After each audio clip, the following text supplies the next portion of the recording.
বিজেপিৰ লগত আপোনালোকে একলগ হৈ ইলেকশ্যন তেনেকুৱা ধৰণৰ কথা নহয়। আমি এলায়েন্স আমি নকৰিম, প্ৰি-পোল এলায়েন্সটো আমাৰ নহ'ব, হয়তো পোষ্ট-পোল হোৱাৰ এটা সম্ভাৱনাটো আছে। যিহেতু আমি BPF দল হিচাপে অকলে চৰকাৰ কৰিব আমি নোৱাৰিম, গতিকে কাৰোবাৰ লগত আমি থাকিব লাগিব। আমাৰ উদ্দেশ্যটো হৈছে আমি BTC উন্নতি কৰিব লাগে, BTC সহযোগিতাটো আনিব লাগে। গতিকে যোনেই চৰকাৰ কৰিব পৰা বিধৰ মানে MLA আনিব, তেওঁলোকৰ লগত আমি থাকিম, এলায়েন্স বুলি নকওঁ। আৰু এটা কথা দেখা গৈছে 6 জনগোষ্ঠীৰ ক্ষেত্ৰত আপোনালোকে এটা ষ্টেণ্ড দিছে। সেইটোতো আমি কৈছোঁ, আমাৰ বৰ্তমানৰ যিবিলাক ST আছে কোনো ক্ষতি হ'ব নালাগে।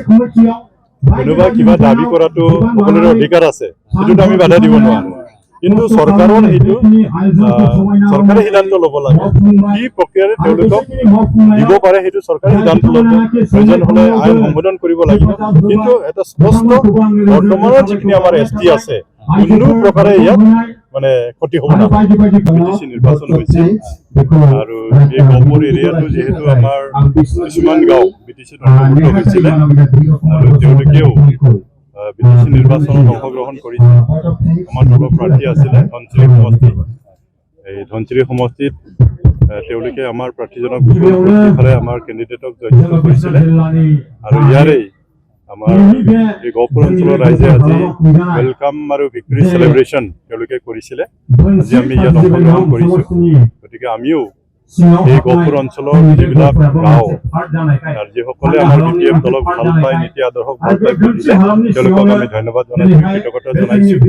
আৰু আমি BPF দল হিচাপে আমি নিৰ্বাচন আগতে আমি বহুত কথা দিছিলোঁ যে যিবিলাক গাঁও BTCত অন্তৰ্ভুক্ত হৈছে এই গাঁওবিলাকত যিবিলাক উন্নয়নমূলক কাম কৰিবলগীয়া আছে সেইবিলাক আমি কাম কৰিম। এইটো অতি দুৰ্ভাগ্যজনক কথা, যিটো আমি আশা কৰা নাছিলোঁ এনেকুৱা ঘটনা হ'ব বুলি, অনাকাংক্ষিত ঘটনা। এইটো আমি সকলোৱে নিন্দা কৰিছোঁ। আৰু ইয়াত বিশেষভাৱে উৎসাহিত হৈ আছে আমাৰ ছাত্ৰ সন্থাৰ নেতৃত্বত উৎসাহিত হৈ আছে, কিছুমান UPPLৰ নেতা কৰ্মীসকল তাত আছে। আৰু ইয়াৰ কাৰণে আমাৰ ভিডিঅ' ফুটেজবিলাক আছে। ইতিমধ্যে আমি আমাৰ ছেক্ৰেটাৰীৰ পৰাও FIR-টো দিয়া হৈছে। তো চৰকাৰে আমি চৰকাৰক অনুৰোধ কৰিছোঁ ইয়াৰ কাৰণে বিচাৰ কৰিবৰ কাৰণে, বিবেচনা কৰিবৰ কাৰণে। দুখী যোনে হয় নিশ্চয় আইনগতভাৱে সেইবিলাক BTR বাহিৰৰ কেইবাটাও সমষ্টিত নিৰ্বাচন খেলাৰ যোজনা চলাইছে। UPPLৰ কথা, এইটো আমি BPF দল হিচাপে এতিয়ালৈকে আমি একো ঘোষণা কৰা নাই। আমাৰ BPF দল বৰ্তমানলৈকে আমি BTCৰ ভিতৰতে আমি কনফাইন হৈ আছোঁ। সময় আহিলে আমি চাম আমাৰ দলৰ তেনেকুৱা ধৰণৰ প্ৰাৰ্থী জয়ী কৰিব পৰা কিবা আছে, সেইবিলাক আমি সকলোখিনি চোৱাৰ পিছতে আমি ক'ব পাৰিম।